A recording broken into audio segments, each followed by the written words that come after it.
E é impressionante também como o fiel religioso, por ter assim uma identificação muito, muito grande, quanto mais sério ele leva a religião, mais capaz de violência em nome dessa religião ele é capaz. Então, um católico devoto, isso eu testemunhei várias vezes, né? Quando ele ouve falar que um telhado de uma igreja evangélica desabou, né, e pessoas, infelizmente, foram feridas, né, ou até morreram, no fundo ele sente uma satisfação malévola, porque pensa, bom, agora eles vão aprender que lá Deus não está, né? Mas o mesmo sentimento, o evangélico que ouve falar que uma capela católica ruiu, né, numa enchente, sente também, porque vai dizer, bom, lá agora eles vão aprender que aquela não é a igreja verdadeira. Esse tipo de sentimento revela uma violência que está íncita, né, na consciência religiosa. Às vezes esperando momentos para poder ser exercida, né? Exato. E isso é um perigo latente. Dentro de uma visão antropológica e das ciências sociais, sempre é apontada a religião como uma necessidade cultural humana, né? Desde tempos imemoriais, desde a pré-história, e que seria a religião necessária para o desenvolvimento mesmo da sociedade, né? Para o seu processo civilizatório. Então, assim, você faz considerações contundentes sobre os impactos da religião, em especial pela sua experiência dentro do cristianismo, aborda o impacto da religião cristã sobre o processo civilizatório. Aí eu lhe perguntaria, para você, qual o maior benefício e o maior malefício trazido pela influência religiosa para a humanidade, né, ao longo da história, e até quanto essas influências atravessarão a nossa sociedade, a nossa civilização? Bom, eu penso que o pior benefício, né, o pior malefício da religião é o aprofundamento, né, da consciência que se entende submissa, né? A religião, ela explora aqueles aspectos de maior insegurança da consciência, né?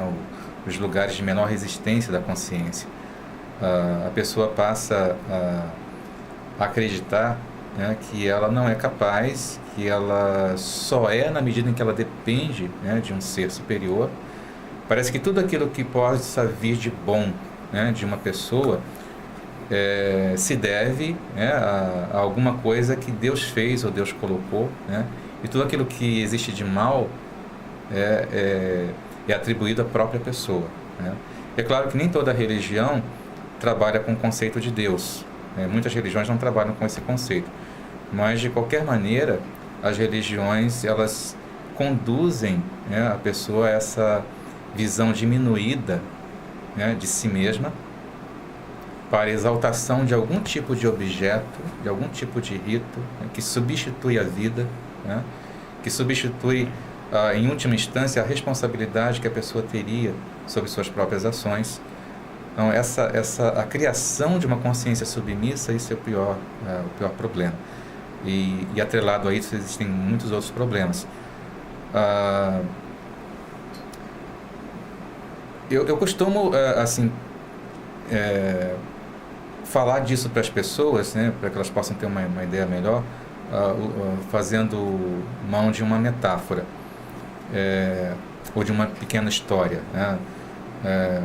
Se as pessoas imaginassem os seres humanos num período assim, ainda muito primitivo, né, quando os homens ainda não conheciam o fogo, né, e o indivíduo que teria inventado o fogo, ele trouxe uma grande descoberta e ele percebeu que ele poderia ajudar muitos outros que estavam espalhados por aí, né? Porque agora se poderia cozinhar os alimentos, se poderia trazer proteção contra os animais selvagens, né? A proteção contra o frio. Então ele era um cara generoso e saiu por aí ensinando isso. Então ele ia até uma vila e ensinava as pessoas a fazerem um fogo, pegava suas pedras, seus pedaços de madeira, com fricção, ensinava a fazer o fogo. Mas ele percebia que imediatamente as pessoas procuravam fazer dele um deus, né? Porque aquilo era uma novidade tão tremenda.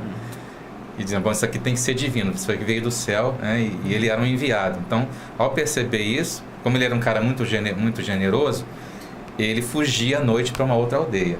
Então ele fez isso durante muito tempo, mas um dia ele chegou numa aldeia um pouco maior E ao saber dessa novidade, os sacerdotes do lugar ficaram preocupados, porque eles viram imediatamente que aquele homem tomaria o lugar deles. Rivalizaria, né? Na cabeça do povo, tomaria o lugar deles. Isso. Então, antes que ele pudesse fazer qualquer coisa, eles o mataram.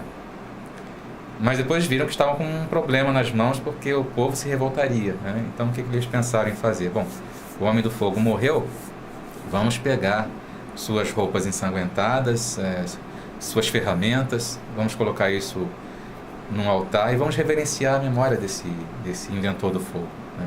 E aí naquela aldeia as pessoas começaram a reproduzir um rito de homenagem ao Homem do Fogo e esqueceram como se fazia fogo. Ninguém fazia fogo ali, mas passavam o tempo reverenciando a memória do inventor do fogo. A religião, ela traz esse problema, né? Ela acaba substituindo, ela quer celebrar a vida ou significar a vida e acaba substituindo a vida. Esse é o grande problema da religião. Eu contei essa história na minha última homilia, no meu último sermão. Eu não podia explicar o significado disso, mas eu deixei enigmaticamente que as pessoas talvez pudessem chegar a essa conclusão, né? Hoje eu falo abertamente do significado dessa parábola, né, à luz dos argumentos que a gente usa aqui no livro. E nesse aspecto, assim, você acha que essa influência religiosa ainda vai atravessar o nosso processo civilizatório por muito tempo? Com certeza. Eu penso que não é possível assim prever quando a religião terminaria. Nós estamos assim muito distantes, né, do final dela. Existem experiências religiosas muito diferentes, né, no mundo. O que nós ocidentais entendemos por religião é diferente daquilo que um oriental, né, alguém no Extremo Oriente entende por religião. Verdade. Existem também as religiões tribais. Existem uma série de experiências religiosas muito distintas umas das outras. E mesmo algumas pessoas que se sentem secularistas ou falam em nome da razão, é possível que elas estejam ainda num processo de substituição de crença. Então, é algo assim muito complexo de se falar sobre o fim da religião. Eu acho que é possível se falar do fim da influência da religião ou da vivência da religião para um indivíduo, né? É isso. Mas ela como processo civilizatório, um processo assim, da própria humanidade, nós não temos como calcular como isso vai terminar. A grande maioria da humanidade está afiliada a explicitamente a algum tipo de crença. Cerca de 80% da humanidade pertence a algum tipo de religião, nominalmente. Dos outros 20%, nem todos aqueles que se dizem sem religião estão desprovidos da religiosidade. Então, assim, a vasta maioria da humanidade vivencia a religião. Muitos precisam da religião porque ela traz um freio moral. Uma interdição moral. Uma interdição moral. As pessoas não estariam ainda preparadas ou educadas para desenvolver o próprio senso de moralidade. Elas precisam de vozes externas, né? Aquilo que a gente chama de heteronomia. E a moral religiosa ela é restritiva, ela coloca realmente freios, né, no comportamento da pessoa. O ruim é que ela não te dá a oportunidade de você desenvolver a autonomia, né? Exato. Ela vem com a heteronomia, o cerceamento, a interdição moral, teu limite, mas ela não te oportuniza evoluir para uma autotranscendência, né? Esse é Durante um bom período assim, da vida da consciência, esse processo é necessário, né? Até que uma consciência possa amadurecer para essa autoconsciência. Mas uma vez que essa autoconsciência já é possível, seria perder tempo permanecer, né, num processo infantil de receber ordens, né, de fazer aquilo que moralmente faz sentido para autoridades, mas que já deixa de fazer sentido para alguém que é mais maduro, né? Então, permanecer nisso, uma vez que a pessoa tem autoconsciência da própria liberdade, seria um erro. Um débito com ela mesma. E nesse contexto, o que o homem contemporâneo, né, esse homem dessa pós-modernidade, busca hoje na religião é essencialmente a mesma coisa que ele buscava há 2, 3 séculos ou no milênio passado? O que é que mudou? Se mudou alguma coisa? A busca é a mesma? Bom, como eu disse, nós temos uma humanidade muito plural. As experiências religiosas, elas são diferentes. No mundo ocidental, nós temos um tipo de religião que já passou por aquilo que a gente chama de desencantamento do mundo, né? O processo religioso começa com um mito. Existem vastas porções ainda da humanidade que vivem segundo o mito, né? De uma maneira assim muito primária ainda. Vamos pegar assim, religiões nativas, né? Você pegar o hinduísmo, por exemplo. Mas no nosso mundo ocidental, a religião institucional, ela superou o mito, né?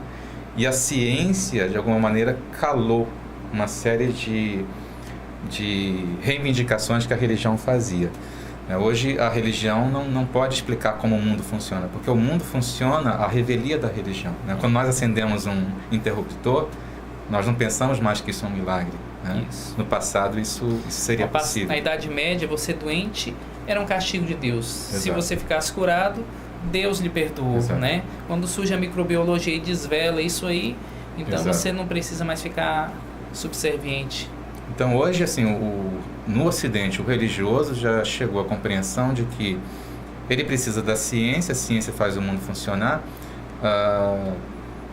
e não necessariamente a religião, ela não tem como controlar esse processo, mas a religião hoje ela funciona para muita gente no Ocidente como uma espécie de caminho pragmático, né? Você busca na religião maneiras de alcançar, né, objetivos pragmáticos, né? Vencer na vida, enriquecer, alcançar bênçãos, né? E muito na linha daquilo que seria entendimento da felicidade como prosperidade material, né? Então isso aí é um entendimento da religião que talvez uma faceta assim, mais recente, mais recente e atrelada ao próprio processo do capitalismo, né? Então assim, a religião ela vai adquirindo formas diferentes, né, de acordo com o desenvolvimento dos tempos, mas sempre essa consciência de uma dependência, né? Então assim, esse processo, o que a pessoa busca, né, numa religião pode variar, né, de acordo com o lugar e de acordo com a época, mas em última instância, né, o que se busca, se acredita que não se consegue por si mesmo. Você precisa de uma instância intermediária que te leve à transcendência, né? Você não é capaz de... Exato.